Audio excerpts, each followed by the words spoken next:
Weekend nziza cyane bakunzi ba Mazo TV, weekend yo ku munsi w'icyumweru cyo ku itariki ya 13 ukwezi kwa karindwi umwaka wa 2025. Tuje Mazo TV tugaruka muri updates zazigezweho muri aya masaha. Mubizi ko rwose twibanda mu burasirazuba bwa Repubulika Iharanira Demokarasi ya Kongo. Mubizi ko ari urugamba rumaze igihe kirekire, imyaka myinshi, ruhanganishije umutwe wa M23 ndetse n'igisirikare cya leta ya Kongo n'imitwe bafatanya yitwaje intwaro ya FDLR ndetse na Wazalendo. Mazo TV kama kawaida rero tugarutse muri updates tubabwira ngo ese byaramutse bite hano mu mujyi wa Goma no muri access zigiye zitandukanye, haba muri axe ya Rubero, Masisi, Nyiragongo, Fizi, Walungu ndetse n'ahandi hagiye hatandukanye. Ni amakuru menshi cyane rero, ni amakuru menshi tugiye kuba tugaruka ku ngingo zigiye zitandukanye, ku biri kuvugwa haba kuri ligne de front, ubwo ne kuri front line. Tubabwira ngo icyo tubasaba ni umwanya mutoya rwose, ni umwanya mutoya w'iminota 20 tukaganira tukababwira ibiri kubera hano rwose muri Repubulika Iharanira Demokarasi ya Kongo. Ni byinshi rero nyuma yuko intumwa za RDC n'iza AFC 23 zihuriye hari Doha, ibiganiro bigakomeza kugorana.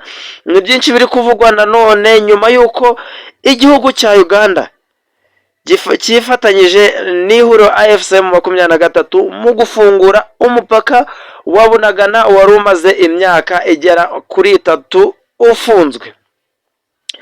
Bikavuga ko kugeza amaginga ya umupaka ubu ngubu urujya n'uruza rwatangiye rwose, rwatangiye abantu bari kwambuka berekeza mu gihugu cy'abaturanyi cya Uganda n'abandi bambuka baza muri Repubulika Iharanira Demokarasi ya Kongo. Mbibutsa ko kandi mbabwira ko uyu mupaka wa Bunagana uherereye muri teritwari ya Rucuro. Uyu mupaka ukaba uri hano inyuma rwose, inyuma y'u Rwanda, nanone inyuma y'ishyamba ry'ibirunga, akaba ariho mupaka uherereye. Yes, bakunze ba Mazo TV rero, ni byinshi cyane bakunze ba Mazo TV, amakuru ni menshi, ariko natwe turifatanya n'uyu mukobwa Serine uvuga ko intsinzi ya AFC 23 igomba gukwira hose. Reka mbareke maze mwumva agace gatoya.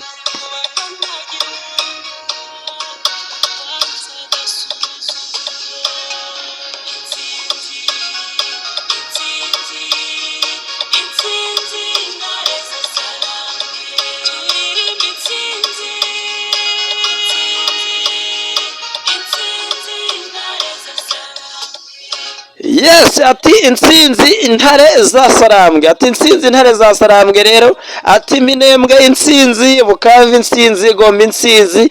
Natwe tubabwira ati rwose intsinzi nibyo koko, nibyo kandi dushigikiye intare za Sarambwe ngo zikomeze zibohore abanyekongo bari kurengana. Reka tugaruke rero muri updates ziba zigezweho rwose hano kuri ligne de front. Reka tugaruke kuri updates zazigezweho, ariko mbabwira ngo amakuru ni menshi cyane rwose bakunze Mazo TV, ariko by'umwihariko ku ruhande rwa M23 tuza kubabwira ko rwose yaba yungutse abapilote b'indege z'intambara za kajugujugu ndetse na za zindi z'intambara zitagira abapilote. Rero ahangaha hari amakuru avuga ko muri Ovira, ubu niho tugiye guhera n'ubundi hepfo tuzamuka duhere Ovira.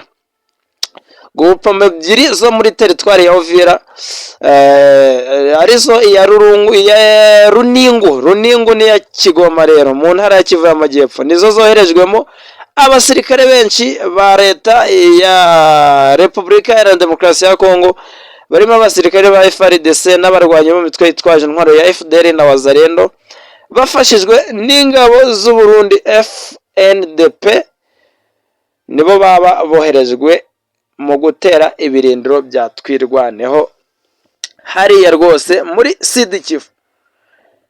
Iyi nkuru rero umutwe wayo w'amagambo iravugwa ko ingabo za FRDC, FDLR, FNDP na Wazalendo boherejwe muri Sud Kivu, by'umwihariko muri ibice bya Runingu na Kigoma gutera twirwaneho. Aha ngaha rero uduce abasirikare ba FARDC bagezemo nitwo bakirimo mbere y'uko bakora ibitero ku banyamurenge, kuko rero amakuru twayahawe n'imboni yacu iri hariya muri centre ya Uvira. Bamwe muri bo bari ku dusozi tubiri two muri lokalite ya Ruvumera, mu gihe abandi nabo bari mu tundi dusozi duherereye muri lokalite ya Gitabo muri groupement ya Runingu. Ubwo bivuze ko iyi Ruvumera iri muri groupement ya Kigoma. Wazalendo rero na FDLR bakaba bari ahitwa Ndengu muri groupement ya Kigoma muri teritwari ya Uvira. Iyi Ndengu rero bakunze Amazo TV iri hafi n'agace kagererewe cyane, gatuwe cyane n'abanyamurenge, kanakunze kugabwamo ibitero by'ihuriro ry'ingabo zirwana ku ruhande rwa leta ya Kongo. Mu gihe rero ziriya lokalite zombi zibarizwa muri groupement ya Runingu, niho abasirikare ba FARDC bari muri izi lokalite nazo zitegeye cyane lokalite ya Kahororo ituwe n'abanyamurenge batari bake. Mu ntangiriro rero y'iki cyumweru turi gusoza nibwo amakuru y'aba basirikare ba leta yamenyekanye, hari nyuma y'uko rero bivuzwe ko bazamutse kugaba ibitero mu duce twa Rurambo, aho bagiyemo baturutse muri centre ya Uvira, nyuma y'uko nayo bagezemo bavanywe mu bice byinshi binyuranye. Harimo abavuye rero Ikisangani, Ikinshasa ndetse ni Lubumbashi noti Lubumbashi bakunze Amazo TV. Andi makuru rero avuga ko bazanye ibikoresho bikomeye birimo n'imbunda nini n'izirasakure, kandi harimo na za drone za HC4. Kumva ko urugamba hano rwose Uvira, urugamba bakunze Amazo TV twagiye tubibabwira, urugamba rwa Uvira rushobora kuzatwara igihe, ntabwo dushobora kuzarwumva nk'uyu mujyi wa Goma. Umujyi wa Goma nawo byafashe igihe kirekire, ahubwo umujyi wa Bukavu niwe wafashwe byoroshye, kwa ko bawufashe haduye twavuga ko yari agicanganye kubera ko urumva abantu bavuye hano muri iri shyamba cyangwa se muri ishyamba ry'ikirunga cya Nyiragongo, hano muri Virunga, muri ishyamba rya Virunga, bafata uyu mujyi wa Goma.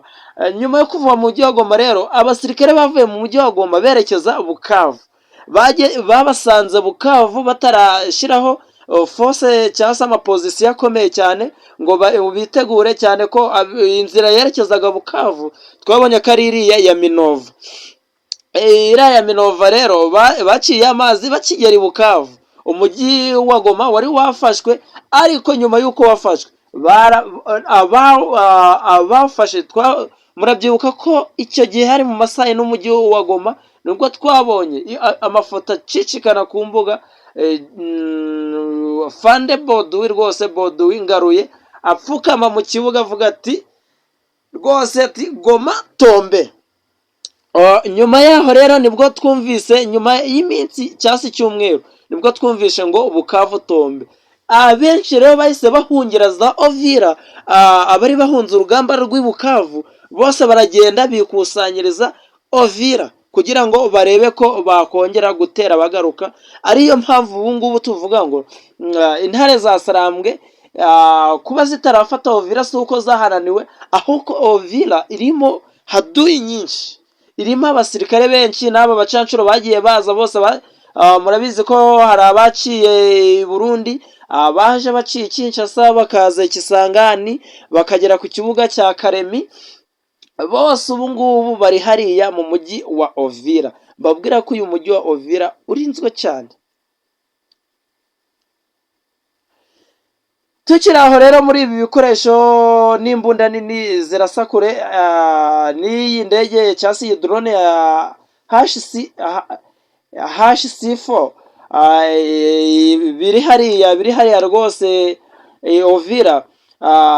Bivugwa ko muri abasirikare bazamutse nta basirikare b'u Burundi bavuzwemo, usibye abari basanzwe mu bice byaho hafi nk'abari za Kagogo n'imbere yaho za Rubaratina Bijombo.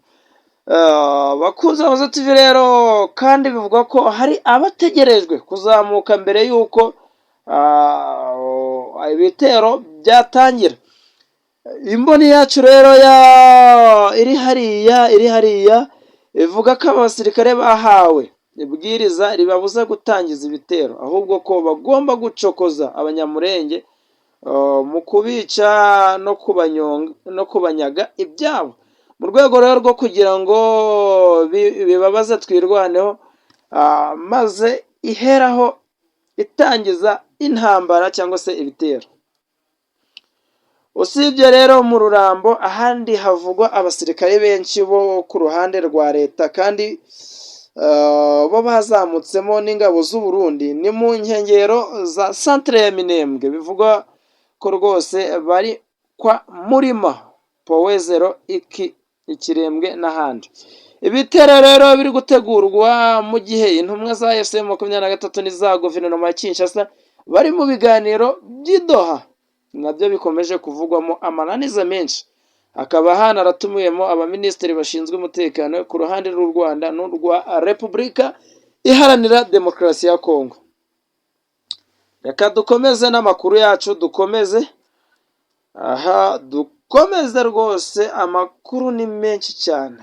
Nyuma iyi ngingo iragaruka, iyi ngingo tugiye kugarukaho iri kuvuga kuri rya fungurwa ry'umupaka wa Bunagana.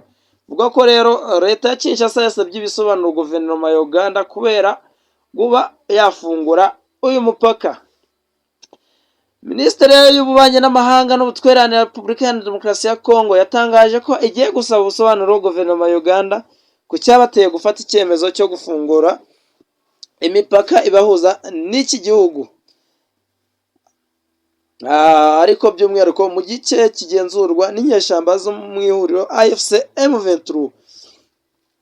Mu kiganiro rero, minisitiri ushinzwe ububanyi n'amahanga n'ubutwererane wa Repubulika Iharanira Demokarasi ya Kongo yagiranye na kimwe mu itangazamakuru bikorera muri iki gihugu, yavuze ko yagaye icyemezo cyafashwe na Uganda cyo gufungura imipaka ibahuza n'igice kiyoborwa n'inyeshyamba zirwanya ubutegetsi bwa Tshisekedi.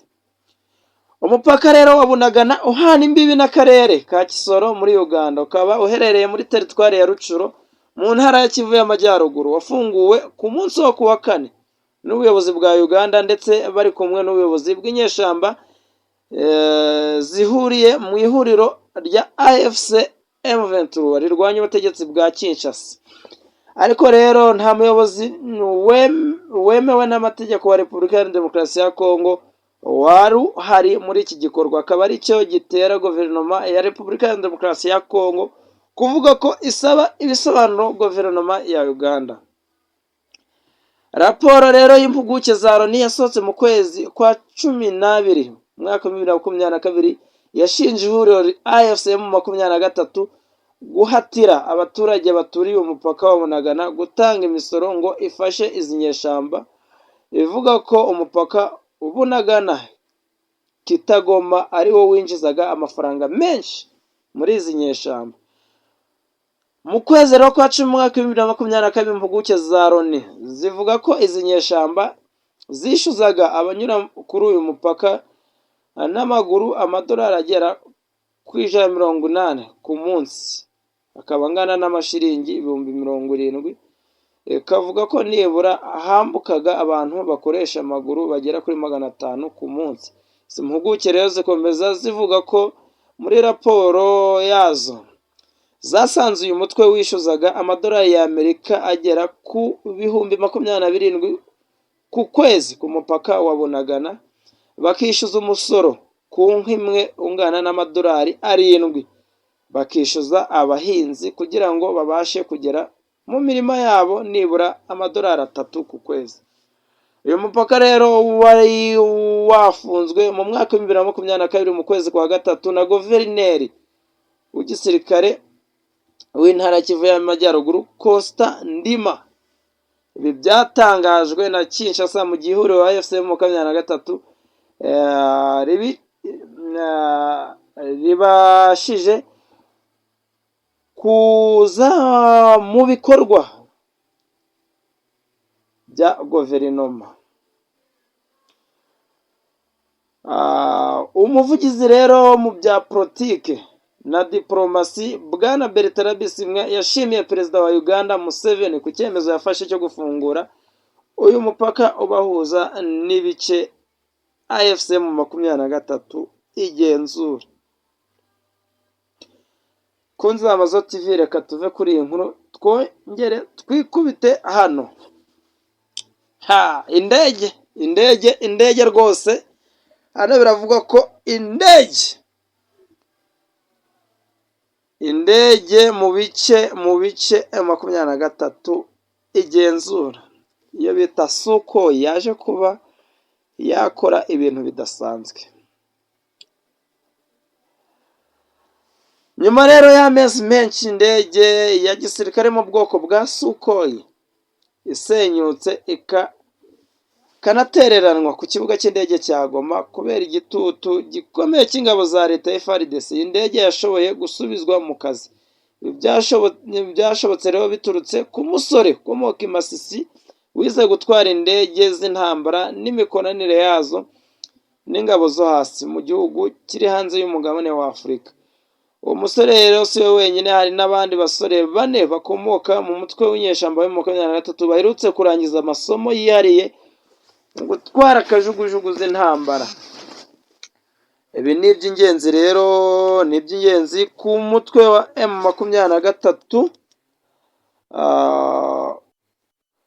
cyane kuko ari ubwa mbere uyu mutwe urebwa nk'uwatangiye kugera ku rwego rwa tekiniki nk'urw'ingabo za leta. Bivuze ko rero M23 irimo kugera ku rwego rw'ubushobozi bwo kugaba ibitero by'indege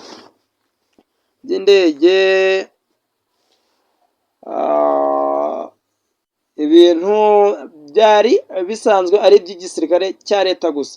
Ibi rero bishobora guteza impinduka zikomeye mu ntambara, bigatera ubwoba ingabo za FARDC n'abafatanyabikorwa bazo. Ubushobozi rero bwo kugenzura ikirere bushobora gufasha mu guhiga neza ibirindiro by'umwanzi, gutera inkunga ingabo zo hasi no guteza ihungabana rikomeye ku mutima w'umwanzi.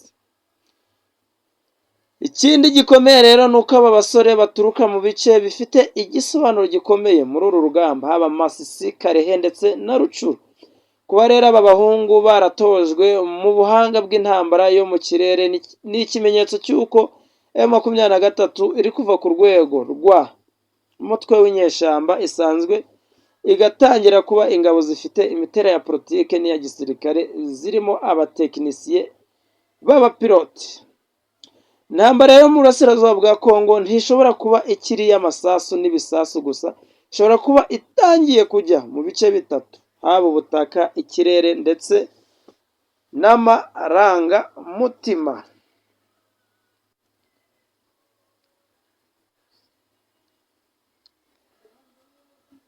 Rero bakunze Amazo TV, twakwibaza nti niba mbere M23 yari umutwe w'abantu barwana bifashishije imbunda zisanzwe, ubu barimo kugera ku rwego rw'intambara y'ikirere, bikaba bishobora guhindura burundu uko iyi ntambara yafatwaga. Uko bigaragara ubushobozi bwo mu kirere si urwunguko rwa gisirikare gusa, ahubwo ni igikoresho cya politiki, intwaro ku ngabo za leta ndetse n'ikirango cy'ubushobozi bwo kwiyemeza gushyiraho imiterere mishya y'ubutegetsi muri Kivu y'Amajyaruguru, by'umwihariko mu burengerazuba bwa Repubulika Iharanira Demokarasi ya Kongo. Rero iki ngiki ni igihe cy'ingenzi ku bashinzwe umutekano, abasesenguzi ba politiki y'akarere ndetse n'abafata ibyemezo bya diplomasi. Repubulika ya Demokarasi ya Kongo rero ishobora guhura n'ihungabana rikomeye kurusha iryo yigeze kubona. reka tubashimire rero kubwa umwanya mwaduhaye, mukande subscribe, like and share ndetse na comment. Amakuru nakagaruka.